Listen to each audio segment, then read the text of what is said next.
बिस्मिल्लाहिर्रहमानिर्रहीम। नाजरीन, शब अशूर इमाम हुसैन जानते थे कि कल हम नहीं होंगे। नन्ही सकीना आज के बाद सीने पर नहीं सो सकेगी और ये भी जानते थे कि तमाचे खाएगी। अब सारी रात इबादत में गुजरी। तहज्जुद का वक्त हुआ तो अपने तमाम जानसारों को बुलाया और फरमाया कि कल किसी की आह की आवाज़ तक न निकले। अलगर्ज रोज़े अशूर का सूरज तुलू हुआ और शहादतों का सिलसिला शुरू हुआ। सबसे पहले असहाब ने शहादतें पेश की। अब अहले बैत ने अपने नाना का दीन बचाने के लिए शहीद होना शुरू किया। सबसे पहले इमाम हुसैन अपने जवान बेटे अली अकबर को भेजते हैं। अब हज़रत अली अकबर इमाम हुसैन को अलविदा करके निकलते हैं। थोड़ा आगे चले तो पीछे से कुछ कदमों की आहट महसूस हुई। पीछे मुड़कर देखा तो बाबा इमाम हुसैन थे। अली अकबर कहने लगा, बाबा जान, मैं आपको अलविदा कह चुका हूँ, अब आप मेरे पीछे क्यों आ रहे हैं? इस पर इमाम हुसैन ने लंबी आह भरकर जवाब दिया, ए अली अकबर, कोई तेरा भी तुझ जैसा जवान बेटा होता तो मैं तुझसे पूछता कि कितना आसान है यूं अपने जवान बेटे को अलविदा कहना। अल-मुख्तसर अली अकबर घोड़े पर सवार हुए और मैदान करबला पहुंचे। जंग की, घोड़े से गिरे। अब हुसैन पाक अली अकबर के पास आए। अब अली अकबर ने इमाम हुसैन से दिल दहला देने वाला जुमला इरशाद फरमाया कि बाबा, प्यास की शिद्दत मारे जा रही है। अब बाप और बेटी की दास्तान सुनिए और रोइए कि साकिए कौसर की औलाद का ये हाल है। अब इमाम हुसैन अपने बेटे अली अकबर से कहने लगे, ए बेटे, अपनी ज़ुबान मेरी ज़ुबान के साथ लगाओ। अब अली अकबर अपनी ज़ुबान इमाम हुसैन की ज़ुबान से लगाते हैं और ये देखकर घबरा जाते हैं कि इमाम हुसैन की ज़ुबान उनसे भी ज़्यादा खुश्क है। बात यहीं ख़त्म नहीं हुई। ये वही वक्त था जब इमाम ने अपने हाथों से अली अकबर के जिगर से तीर निकाला और रवायात में बयान किया जाता है कि जब इमाम हुसैन ने जिगर से तीर बाहर निकाला तो अली अकबर का कलेजा भी बाहर आ गया। अब अली अकबर शहीद हो गए और जवान बेटे का लाशा इमाम हुसैन अपने कंधे पर उठाए करबला की तपती सहरा पर चल रहे हैं। अब इमाम हसन के बेटे हज़रत कासम दुश्मन से लड़ते हैं और शहीद हो जाते हैं। और यहाँ पर गज़ब यह है कि हज़रत कासम के जिंदा जिस्म के ऊपर से घोड़े दौड़ाए गए। अब इमाम हुसैन हज़रत कासम की लाश को गठरी में उठाकर लाए।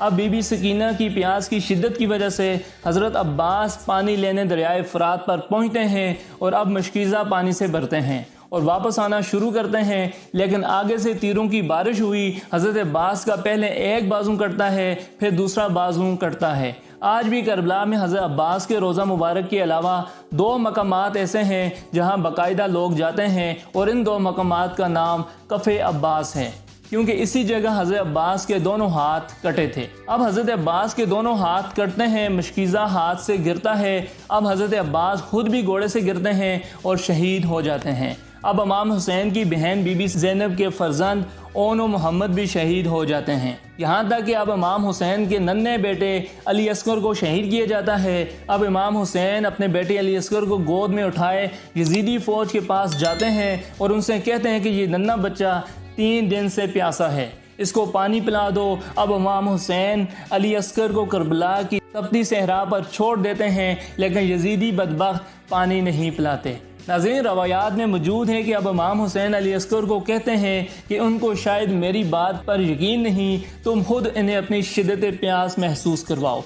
अब 6 माह के नन्हे अली असगर ने अपनी सूखी ज़ुबान फेरी, लेकिन पानी नहीं पिलाया किसी ने। अब फौज यजीद ने तीर अंदाज से तीर मारने का कहा, लेकिन तीर अंदाज से तीर नहीं लग रहा था। हालांकि वो बड़ा माहिर तीर अंदाज था।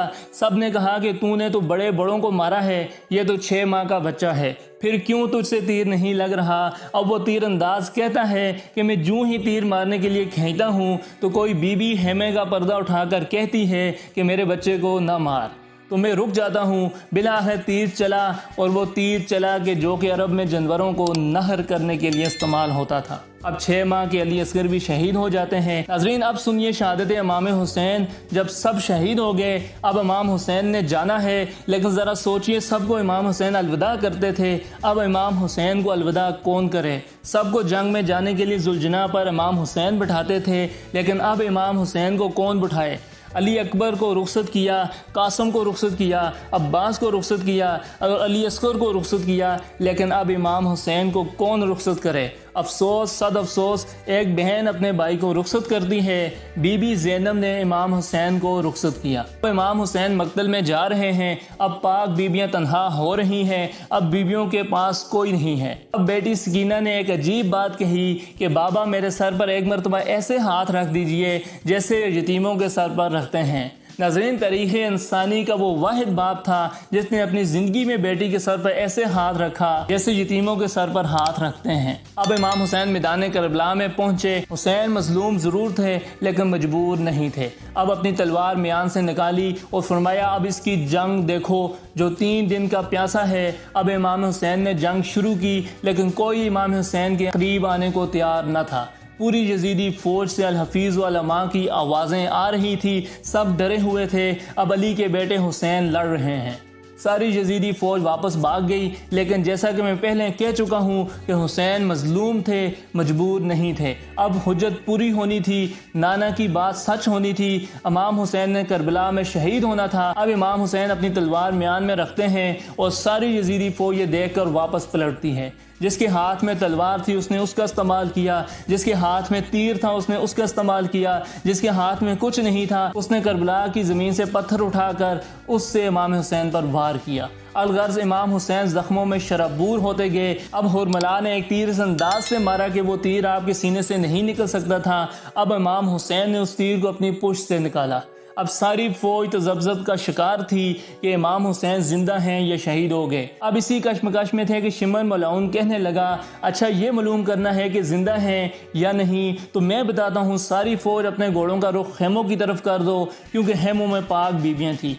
अगर हुसैन जिंदा हुए तो वो ज़रूर हरकत करेंगे। अब यजीदी फ़ौज अपने घोड़ों का रुख खेमों की तरफ करती है। इतने में हुसैन पाक हरकत करते हैं और कहते हैं ए फ़ौज बेहया, हुसैन जिंदा है, खेमों की तरफ न जा। अब वक्त असर है। इमाम हुसैन ने नमाज शुरू की। शिमर ने फ़ायदा उठाया और आगे बढ़ा और इमाम हुसैन के सीने पर चढ़ गया और बगैर तो शैतान ने इमाम हुसैन की पाक दाढ़ी को पकड़ लिया। अब इमाम हुसैन अपनी नीम खुली आंखों से खेमे की तरफ देख रहे थे और दूसरी तरफ से पाक बीबी और इमाम हुसैन की बहन ज़ैनब ये सब अपनी आंखों से देख रही थी।